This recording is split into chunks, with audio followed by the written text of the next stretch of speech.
Hello everyone, welcome to my YouTube channel. I am Faiza Siddiqui and this is our 10th class of CTET and today we are going to talk about Bloom's taxonomy. बहुत important topic है, ज़्यादातर इससे question हर साल देखने को मिलता है. ये बेंजामिन एस ब्लूम ने टेक्सोनोमी दी थी जो कि एक एसोसिएट डायरेक्टर थे यूनिवर्सिटी ऑफ शिकागो में बोर्ड ऑफ एग्जामिनेशन के. इनकी जो टेक्सोनोमी थी उसके 3 डोमेन इन्होंने दिए थे. वो 3 डोमेन क्या थे? कॉग्निटिव डोमेन, अफेक्टिव डोमेन और साइकोमोटर डोमेन. कॉग्निशन का देखो मैं पहले भी मतलब बता चुकी हूँ, ये इंटेलेक्ट से रिलेटेड होता है, माइंड से रिलेटेड होता है, ठीक है, सोचने से रिलेटेड होता है, मतलब knowledge based domain including mental skills, intellect. तो जितना भी हमारा दिमाग से रिलेटेड चीज़ें होती हैं वो कॉग्निटिव डोमेन में आती हैं. अफेक्टिव डोमेन क्या होता है? Attitudinal based domain including emotions, behaviour, मतलब जो हमारा एटीट्यूड है, जो हमारे इमोशंस हैं, हमारा बिहेवियर दूसरों के प्रति कैसा है, वो अफेक्टिव डोमेन में आएगा. Psychomotor domain is skill based domain including manual physical skills, मतलब जितना हमारे काम करने, जितना हम फिजिकल वर्क करते हैं, जो मैनुअल वर्क हम करते हैं अपने हाथों पैरों से, जितनी स्किल्स है वो किस में आएंगी? साइकोमोटर डोमेन में आएंगी. ठीक है. अब जैसे कोई इंसान बहुत इंटेलिजेंट है, जैसे साइंटिस्ट होते हैं, तो वो कॉग्निटिव डोमेन में आएंगे. जैसे एल्बर्ट आइंस्टाइन है, ठीक, तो उनका दिमाग बहुत तेज काम करता है तो वो कॉग्निटिव डोमेन में आएंगे. अफेक्टिव डोमेन में मतलब जो बिहेवियर जिनका बहुत अच्छा होता है, जैसे साइकोलॉजिस्ट, गाइडेंस काउंसलर वाले जो होते हैं, तो उनका बिहेवियर बहुत अच्छा होता है लोगों के प्रति, वो अपने इमोशंस बहुत अच्छे से जाहिर कर लेते हैं और दूसरों से जाहिर करवा लेते हैं. ठीक है. साइकोमोटर डोमेन में अब जैसे रेसलर, बॉक्सर्स जो होते हैं या मैराथन रनर्स जो होते हैं, ये साइकोमोटर डोमेन में आ जाएंगे क्योंकि देखो कितना तेज भाग लेते हैं, ये अपने पैरों से कितनी स्किल कर रहे हैं. ठीक है. अच्छा, अब जो ब्लूम ने टेक्सोनोमी दी थी, जो कि ओरिजिनल टेक्सोनोमी है, वो 1956 में दी थी. ये बात ध्यान रखना, जो ओरिजिनल टेक्सोनोमी है वो 1956 में दी गई थी B.S. ब्लूम के द्वारा. इन्होंने क्या कहा था? Hierarchical ordering of cognitive skills that help teachers to teach and learners to learn. मतलब इनकी जो ये टेक्सोनोमी है ये क्या मदद करती है? टीचर्स को पढ़ाने में और स्टूडेंट्स को याद करने में, सीखने में ये टेक्सोनोमी मदद करेगी. इन्होंने जो ये टेक्सोनोमी दी है. अच्छा, अब हम यहाँ पर कॉग्निटिव डोमेन की बात कर रहे हैं. ये जो 1956 में ब्लूम्स ने दी थी, या कॉग्निटिव डोमेन की बात हो रही है यहाँ पर. मतलब ये जो डोमेन है ये टीचर्स को हेल्प करेगी पढ़ाने में और स्टूडेंट्स को मदद करेगी रिटेन करने में, ग्रास्प करने में वो कॉन्सेप्ट, याद करने में. ठीक है. तो इनकी क्या टेक्सोनोमी थी कि knowledge, comprehension, application, analysis, synthesis and evaluation. मतलब इनका जो ऑर्डर में लोवेस्ट लेवल पे है वो नॉलेज है और जो हाईएस्ट लेवल पर है वो इवेल्युएशन है. जो पीक पर है, जो लास्ट टर्म है, वो इवेल्युएशन है. और जो सबसे पहला है, जो सबसे लोवेस्ट पर है, वो नॉलेज है. कई बार डायरेक्ट यही क्वेश्चन आ जाता है कि हाईएस्ट लेवल कौन सा है. और देखो याद रखना, अगर या तो ये बता देंगे 1956 या फिर कह देंगे कि B.S. ब्लूम की टेक्सोनोमी में या ओरिजिनल टेक्सोनोमी में, तो तुम्हें ये वाली याद रखनी है. ठीक है ना. और नई वाली, मतलब दोनों ही याद रखनी है कि क्या चेंजेस आए. किसी से भी वो पूछ लेते हैं. और अगर कुछ नहीं दिया है, डायरेक्ट ये पूछा है कि मतलब ये कौन सा हाईएस्ट लेवल है इन गिवन ऑप्शंस में से, तो तुम जो नेक्स्ट वाली है उस पर ध्यान दोगे.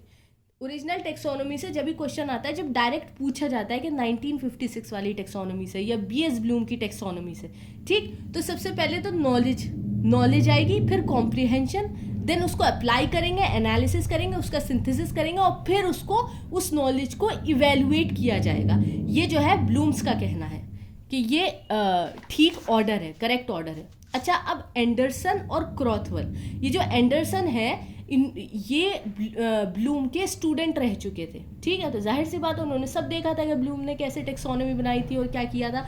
एंडरसन ने, क्रॉथवेल एट ऑल का मतलब है कि और भी बाकी लोग इसमें शामिल हैं, सिर्फ एंडरसन और क्रॉथवेल नहीं है, और भी लोग हैं. ठीक. तो इन लोगों ने 2001 में उसी ओरिजिनल टेक्सोनोमी को रिवाइज किया.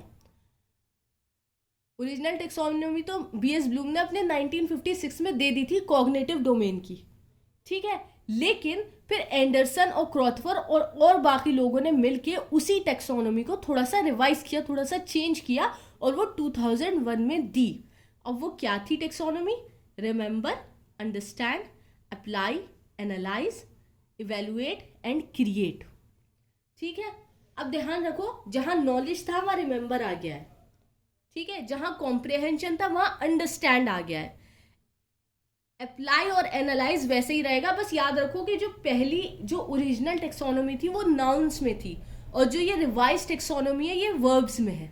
ठीक है, एनालिसिस, एप्लीकेशन का क्या हो गया है? Apply, analyse. वहां पर हाईएस्ट टर्म कौन सा था? Highest order, evaluation.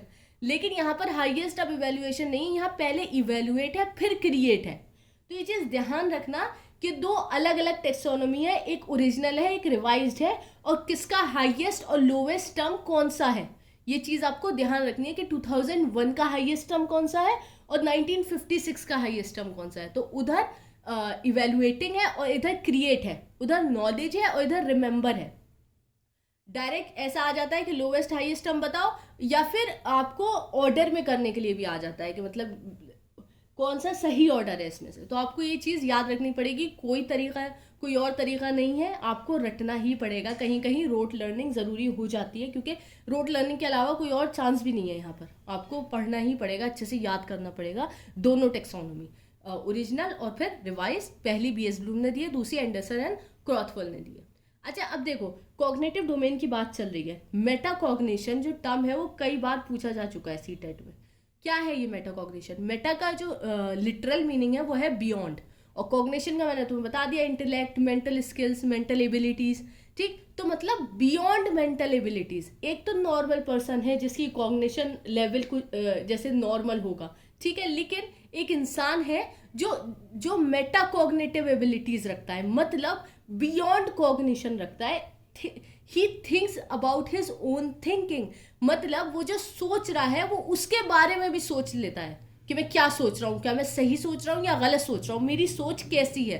बहुत सारे ऐसे लोग हैं जो बस अपनी ओपिनियन दे देते हैं, ये नहीं ध्यान देते कि उन्होंने जो कहा वो ठीक भी है या नहीं। लेकिन जिनके पास मेटा कॉग्निटिव स्किल्स होती हैं वो उनको ये भी पता होता है, मतलब they are aware about awareness, they think about their own thinking. ठीक है, awareness and understanding of one's own thoughts, कि मैं कैसे थॉट्स रखती हूँ। जो इंसान इस लेवल तक सोच पाता है वो मेटा कॉग्निटिव स्किल्स रखता है। ठीक है, हर किसी के पास नहीं होती हैं ये।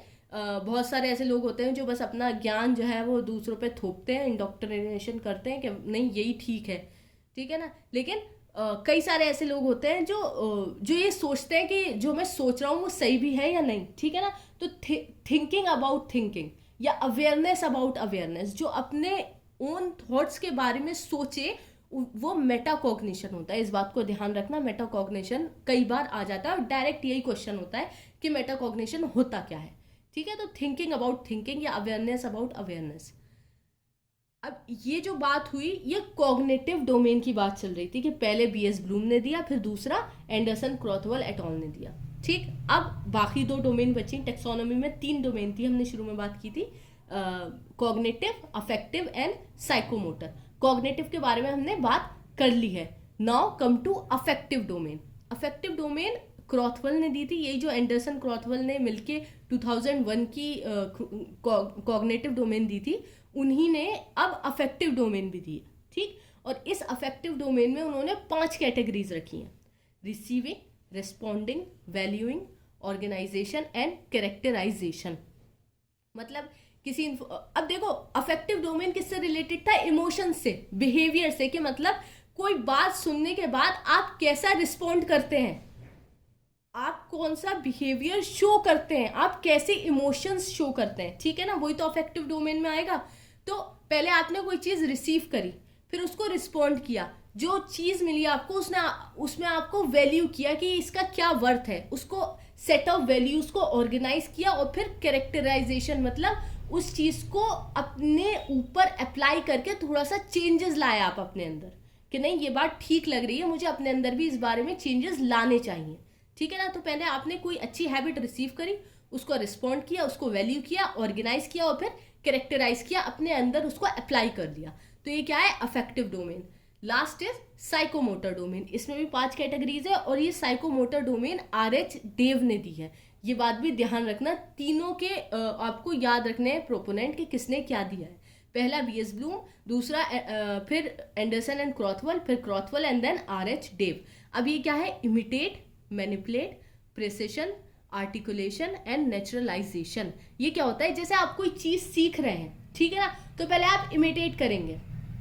मान लो एक छोटा बच्चा है और वो बोलना सीख रहा है, तो पहले वो जो सामने वाला, जो उसके माँ बाप बोल रहे हैं, उसको इमिटेट करेगा, ठीक है ना। फिर उसको मैनिपुलेट करेगा, मतलब वो अब वो पूरी लैंग्वेज बिल्कुल इमिटेट करके नहीं बोल रहा है, थोड़े थोड़े अपने वर्ड्स भी ऐड कर रहा है, ठीक है। तो वो अब उस लैंग्वेज को मैनिपुलेट करने लगा है।